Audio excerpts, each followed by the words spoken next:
Senado registra 7 novos pedidos de impeachment contra Moraes e Toffoli. Isso mesmo. O Senado Federal iniciou 2025 com 7 novos pedidos de impeachment protocolados contra ministros do Supremo Tribunal Federal.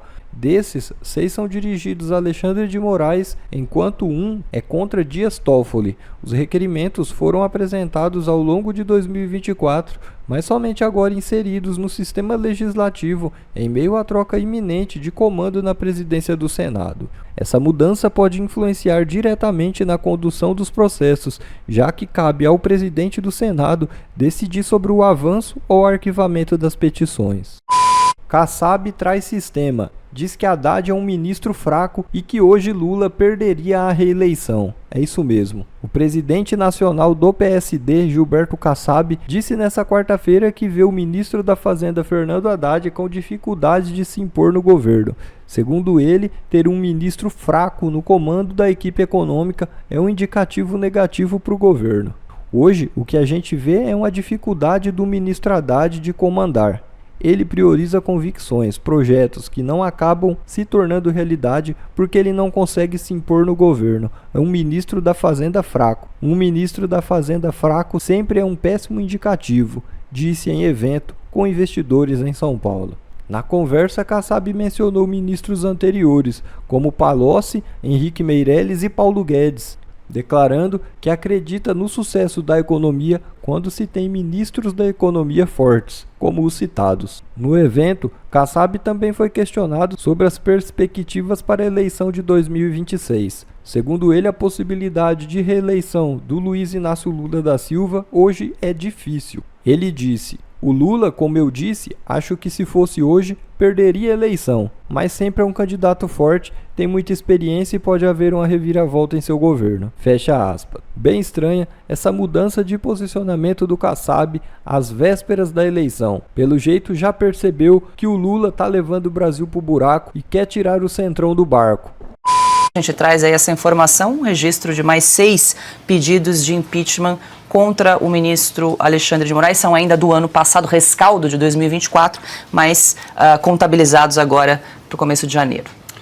Pedidos extremamente mais bem, eu não vi obviamente desses, mas são mais novos, mais recentes, mas mesmo os que estavam bem, digamos, produzidos com evidências muito claras, sequer foram analisados pelo Rodrigo Pacheco.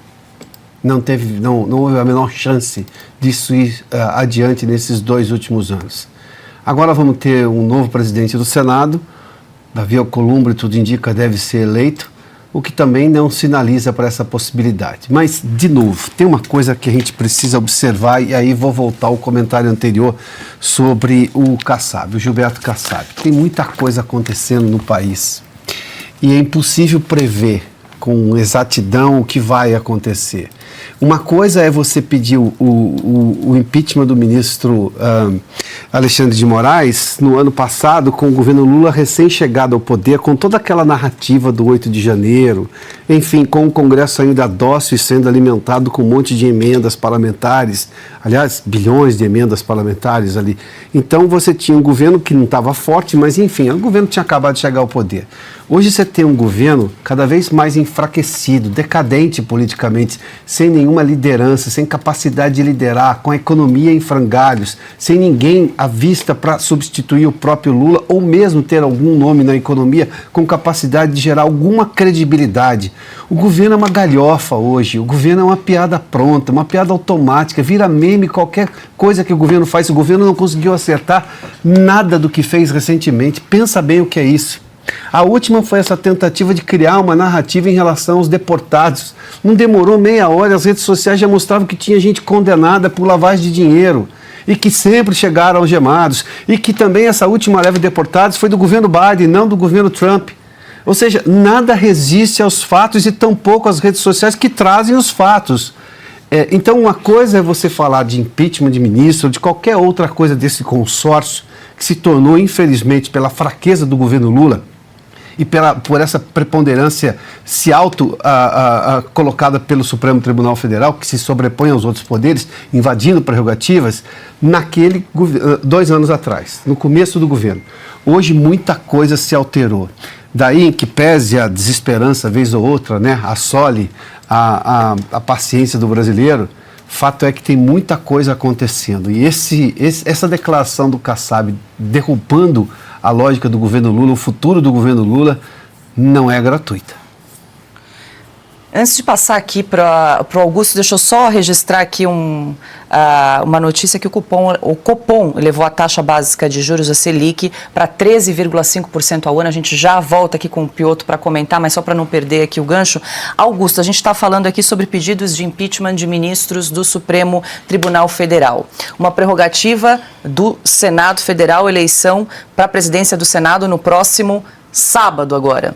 Eu quero antes fazer uma pergunta ao Silvio, sempre informadíssimo sobre esses detalhes, que é a seguinte, Silvio, já se sabe quem é o vice-presidente?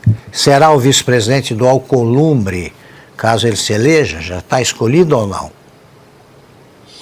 Olha, Augusto, a depender do que o astronauta Marcos Pontes fizer até lá, cumprindo ou descumprindo o acordo, há uma chance grande de o PL ter esse cargo na mesa diretora. Tem o União Brasil, que é um outro partido forte, mas o PL tem hoje uma bancada robusta e a negociação passou por isso.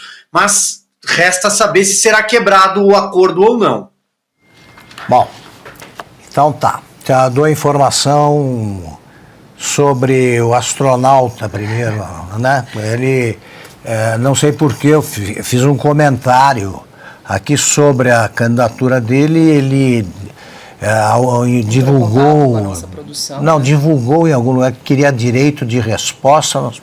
Nós dissemos que, imagine, direito de resposta, estávamos prontos para entrevistá-lo, para que ele dissesse o que quisesse. Ele marcou uma entrevista para hoje e cancelou sem maiores explicações. Né? Continuamos, agora já estamos em cima da hora, né? Mas isso vale para todos. Quem quiser ser entrevistado aí para responder alguma coisa que não corresponde à verdade, estamos aqui para ouvir. Vamos lá. Vou fazer uma especulação, faz de conta que é verdadeira, porque é pura especulação. O PL indica o vice. O Alcolumbre, que é capaz de fazer acordo quando lhe convém, com qualquer tendência política, o Alcolumbre resolve, em qualquer momento, viajar para o exterior. Assume a presidência o vice indicado pelo PL. E o vice pelo PL coloca em votação, apresenta ao plenário um pedido de impeachment para que seja votado. Isso pode acontecer. Pode acontecer. O Alcolumbre disse, olha, não tenho nada a ver com isso. O meu substituto fez isso. Basta votar, colocar em votação, não precisa ser aprovado. Basta colocar em votação o pedido de impeachment para que o Supremo mude imediatamente a sua postura, mesmo que não seja aprovado, porque a oposição ainda não é majoritária. Havendo essa votação, o Brasil muda. Pensem nisso. Bom, falando sobre impeachment, ainda no Congresso, nesta quarta-feira, o pedido de impeachment de Lula chegou a 118 assinaturas. A maioria dos signatários é do PL, mas há apoio de partidos aliados como o MDB. O pedido é baseado numa suposta pedalada fiscal relacionada ao bloqueio de 6 bilhões de reais no programa Pé de Meia, pelo Tribunal de Contas da União. O pedido será protocolado no próximo sábado, durante a escolha dos novos presidentes da Câmara e do Senado. Lula enfrenta outros 19 pedidos de impeachment, mas a tramitação depende do apoio político e, claro, do novo presidente da Câmara, que será anunciado aí no próximo sábado, né, Silvio? A Revista Oeste fará a cobertura aí das eleições do Senado e da Câmara no próximo sábado. Tem aí os favoritos, Hugo Mota para a Câmara e Davi Alcolumbre para o Senado, mas vamos acompanhar aí as cenas dos próximos capítulos. Olha, Paula, a menos que alguma tempestade aconteça, Hugo Mota, jovem, 35 anos, deputado da Paraíba, será o novo presidente da Câmara dos Deputados e o mais jovem a sentar na cadeira. Ele é do Republicanos, o partido que tem como principal expoente nos governos estaduais Tarcísio de Freitas, mas um partido que é alinhado a esse centrão, que faz parte e representa esse centrão, principalmente na figura do Marcos Pereira, que dirige a sigla no Congresso Nacional. Nesse microcosmo da Câmara dos Deputados, o Hugo Mota representa a linha sucessória que vem lá atrás, do centrão do Eduardo Cunha, que passou para o Arthur Lira. O Arthur Lira só fez esse centrão se tornar mais musculoso com o passar do tempo, ocupando espaços, comissões, a mesa, cargos até no governo próprio, governo Lula da Silva.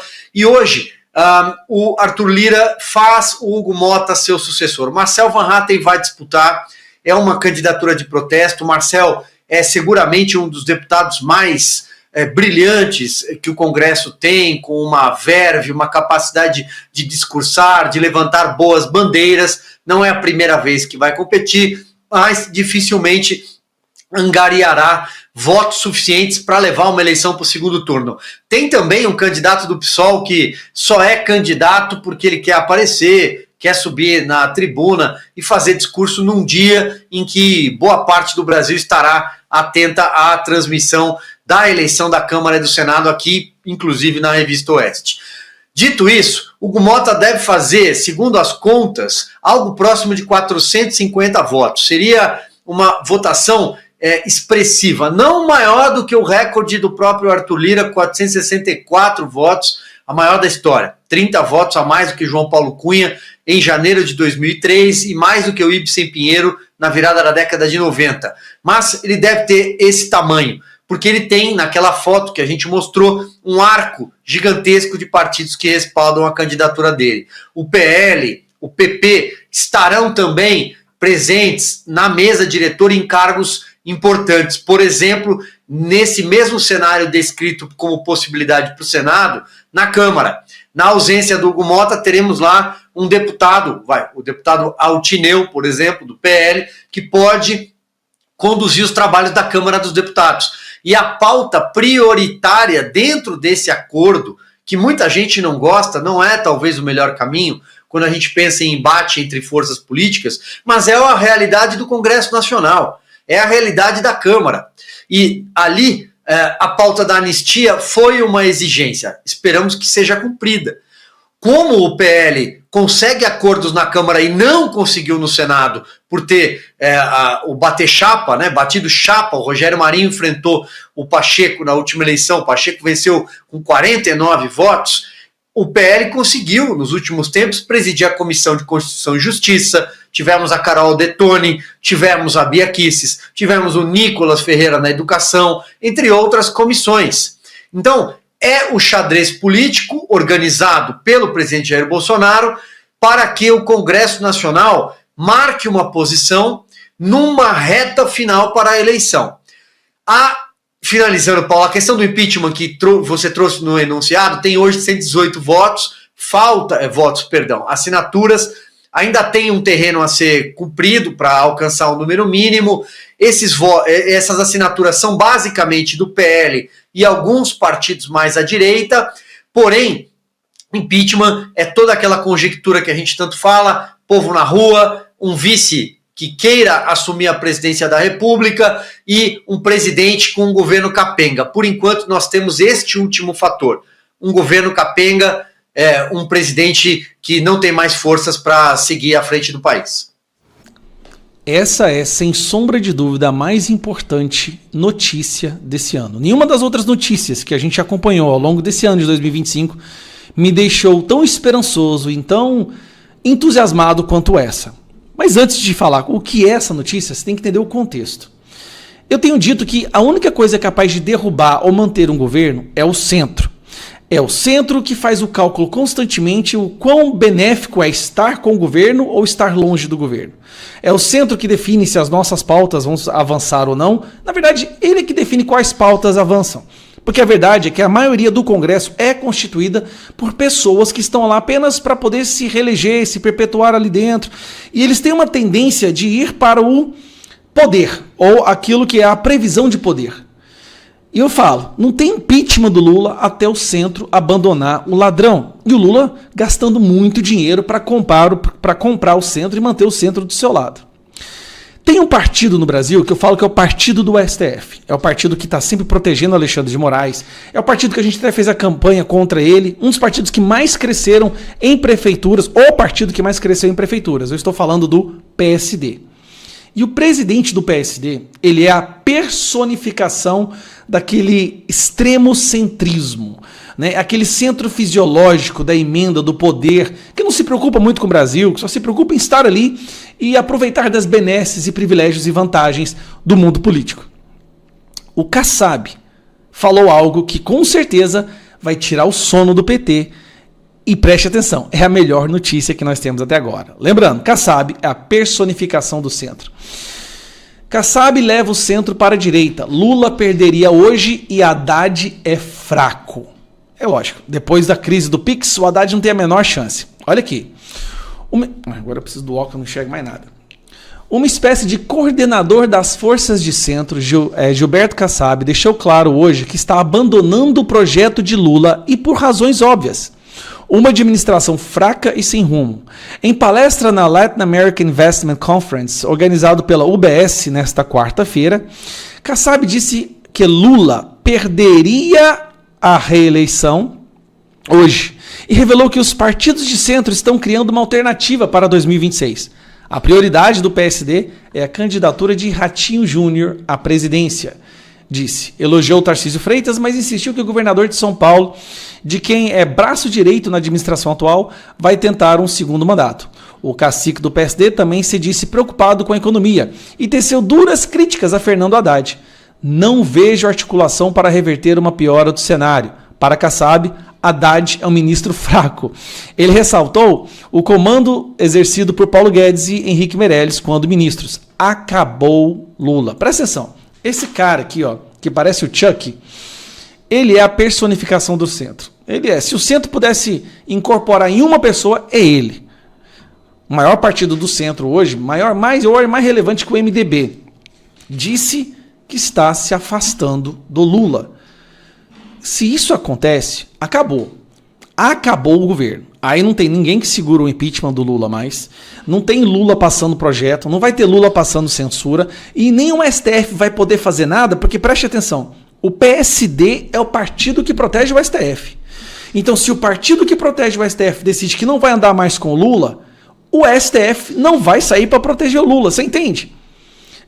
É o sistema cuspindo o Lula. Muito claro, tá? Não vai se confundir, achar o PSD mudou de lado. Não mudou de lado. O PSD é o sistema, é a partir do sistema. Só que o sistema está percebendo que o Lula está custando muito caro e vai ficar muito difícil para o sistema continuar no poder se o Lula continuar na presidência ou se o Lula tiver chance. Então tem que pular fora do barco. Se o PSD sai, aí é uma reação em cadeia, tá? Aí nós vamos ver os republicanos pulando fora, nós vamos ver a União pulando fora, o PP pulando fora. Não vai sobrar ninguém. Escuta o que eu estou te falando. Esta é a melhor notícia, pelo menos para a política brasileira, lógico. Não vamos falar da eleição, das decisões do Donald Trump e tal, mas para a política nacional, se isso realmente se concretizar, isso vai ser sensacional. Aí sim eu posso te garantir, é o fim do Lula. Eu acho engraçado porque só dele ter falado isso, há alguns dias o Kassab estava... Eu até publiquei um vídeo sobre isso. O centro viu que o Lula está sangrando e falou, ó, já que está sangrando, vamos lá pegar mais carne, pegar mais fatia desse bolo. E falou que queriam ministérios de mais destaque. Parece que o Lula disse não. Ou eles recalcularam, né, as vantagens e problemas e perceberam, não compensa pegar ministério com esse governo porque ele vai prejudicar o partido. É aquilo que eu falo. O governo está tão podre, tão contagioso, que agora o centro vai se afastar. E quando o centro abandona o governo cai. Não adianta, porque esse governo não tem povo. No Bolsonaro, o centro até arrumou briga com o Bolsonaro. Por que o Bolsonaro não caiu? Porque milhões de pessoas iam às ruas para defender o presidente. Fomos nós que fomos às ruas, que a gente ajudou a segurar o presidente no mandato. o Lula não tem nenhuma Kombi de pessoas para defender ele. A única coisa que sustenta ele é o centro e o STF. Só que o centro, esse é o centro que protege o STF. Cara, tempestade perfeita. Eu tô muito empolgado. Eu tô vendo que agora esse governo acabou. Acabou, mas mesmo assim, 16 de fevereiro, a gente vai para as ruas para dar aquele empurrãozinho final. Um abraço. Bom, pessoal, esse foi mais um vídeo. Eu espero que vocês tenham gostado. Se vocês gostaram, deixa o like aqui para fortalecer nosso canal. Logo eu volto trazendo mais informações da política para vocês. Um forte abraço, fiquem todos com Deus e até a próxima.